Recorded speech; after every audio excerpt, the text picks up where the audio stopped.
Dr. Joe DeMarco, chiropractor and owner of OcraMed Health, and today we're going to discuss a muscle that gives a lot of weightlifters a lot of problems when it comes to the forearm and the elbow. What muscle are we talking about? We're talking about the brachioradialis. Let's take a look. Okay, so here's the brachioradialis. It originates off the lateral aspect of the distal humerus, and it actually attaches all the way down near the wrist at the end of the radius. That's what's called the styloid process. The primary function of the brachioradialis is to flex the elbow. Okay, so there's the anatomy. Let's talk a little bit more about the brachioradialis. First off, big misconception. You do not exercise the brachioradialis by doing wrist type of exercise. I see a lot of people sometimes using a band, weights, where they're doing this type of motion thinking they're working the brachioradialis. As you just saw from the anatomy, the muscle does not cross the wrist joint. It ends down here at the styloid process of the radius, does not cross the wrist joint, so you do not strengthen the brachioradialis by doing different types of wrist exercises, first off. Second off, why does the brachioradialis get injured when we weight lift? It can become chronic problems for people. I've had problems with my brachioradialis over the past years ago. Why does that happen when we exercise? Well, here's a couple things you should know. The brachioradialis, being an elbow flexor, is at its strongest when the forearm is midway between supination and pronation. So in this position, the brachioradialis is at its strongest. That's why they call it the hammering muscle. That's the position we are when we're hammering a nail.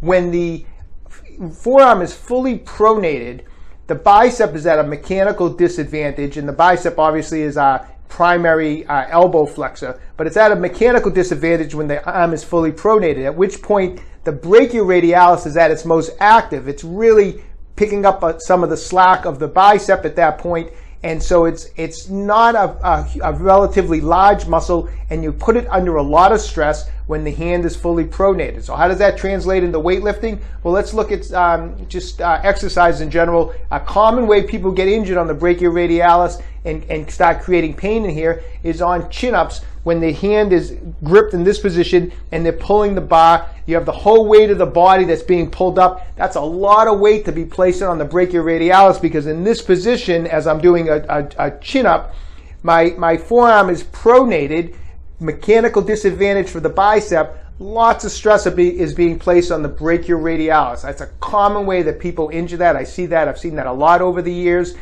Chin-ups in this position. When you're in this grip, biceps is more active. You're going to have less stress on the brachioradialis. What other exercises? Well, a lot of back exercises. We're doing bent over rows. Any type of movement when we're doing this type of a back movement. Not only are you working your back, of course, but you're creating elbow flexion, mechanical disadvantage at the bicep, more stress when you're doing pulling motions with an pronated grip like this.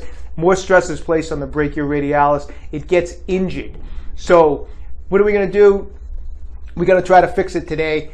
What happens when the brachioradialis, what's going on in there? Well, we'll build up over time from microtraumas, from all these different exercises. We're going to get fascial tearing, micro tears in the muscles, the fascia, building up of adhesions. So what are we dealing with? Well, normally the brachioradialis is a very, just like any other muscle, very elastic. I'm going to just show you a little bit here. If this is the brachioradialis coming off, I'm a little bit past it, but pretend it's coming off the radius here, and it's coming all the way to the outside of my distal humerus. As I move, this muscle, of course, is stretching as I extend the arm. It extends out, it stretches. As I come back this way, it's contracting, so stretching out in this position. And that's what the muscle should be doing.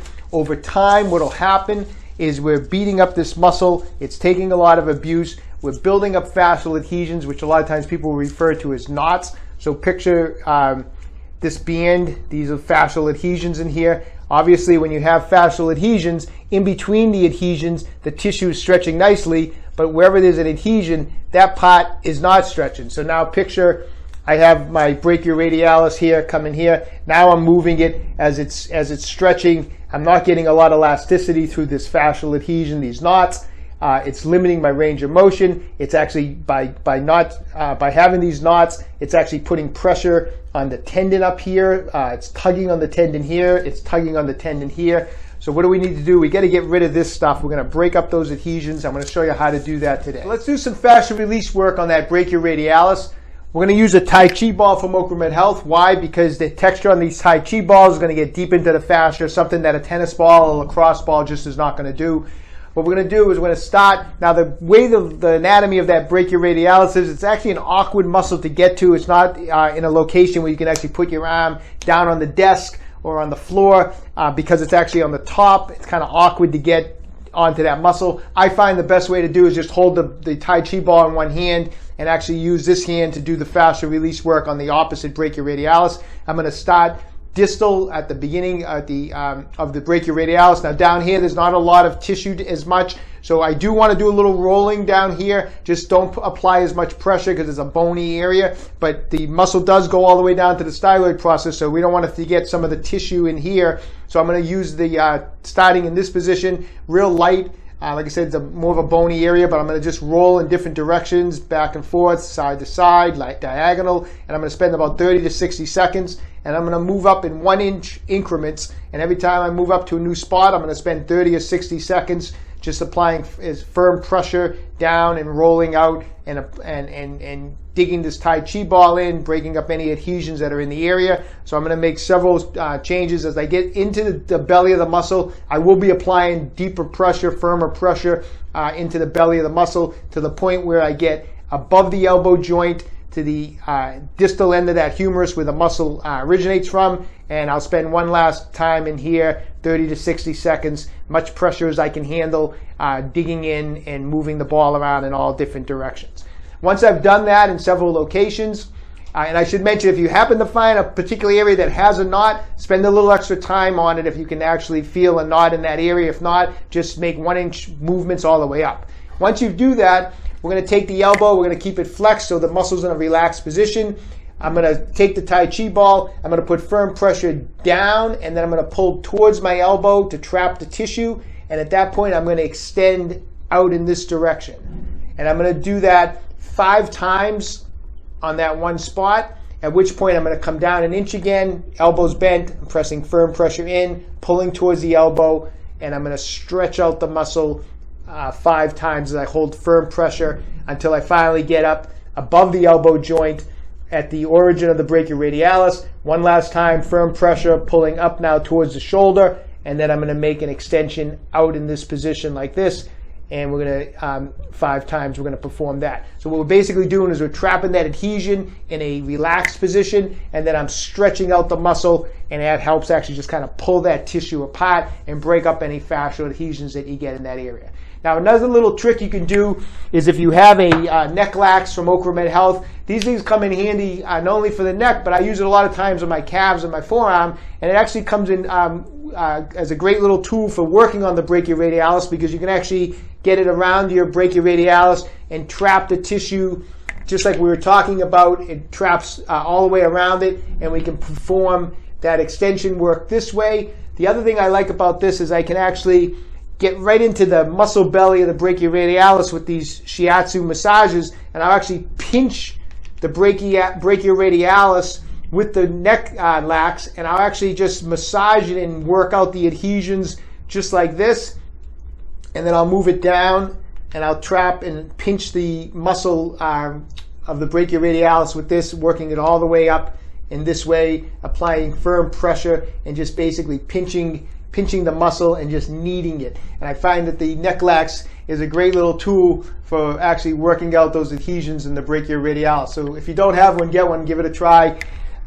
If not, stick with the Tai Chi ball, dig around in there, spend a little bit of time. After you get done working on it with some fascial release work, always ice down for about 20 minutes. It might be a little sore the next day, but that's fine. Okay, so get working on that brachioradialis if it's been bothering you. Sometimes these things can bother you for months, even chronically for years. So get working on it. You're going to find those techniques are going to help a lot. The other thing you want to do besides using those techniques and doing the icing is you have to avoid the exercises that are currently aggravating the brachioradialis. So you may need to make some small changes in your workouts regarding your grip. If certain exercises with a pronated or overhand grip is directly impacting and causing trouble, you may need to switch it around a little bit. Do your chin-ups in this position with this grip. Do your bent over rows this way for a while. You might need to skip an exercise or two or make some adjustments to your grips, but do what you have to do because you don't want to get into a situation where one step forward, you're releasing it and feeling better, and then you take one step back because you re-injure it the next day at the gym. You don't want to be going back and forth with this thing. It's better to skip a couple exercises for a few weeks or make some small adjustments for a few weeks so that we can recover from this as quickly as possible and get back to building that lean muscle. If you're interested in our 90-day fitness program, go to my website, www.OcraMedHealth.com, where we're going to build lean muscle without the bulk in a safe and effective manner. We have a new mobility program where I send you a personalized video. You pick the body area. I teach you how to break up the adhesions and increase your mobility. And also available on my website, my ebook, The Accommodation Avoidance System, is available, how to do heavy weight training without hitting any training plateaus. I'd like to thank everyone. We've made a small milestone at our site. We've gotten up to over 1,000 subscribers since our last video, so thank you. And for you other 50 million people who haven't subscribed yet, what are you waiting for? This is a great site. If you're interested, just subscribe right here to my site, OcraMed Health. Questions about exercises or injuries, just leave questions down below. I always get back to everyone who writes in. And don't forget, OcraMed Health is here to keep you fit forever.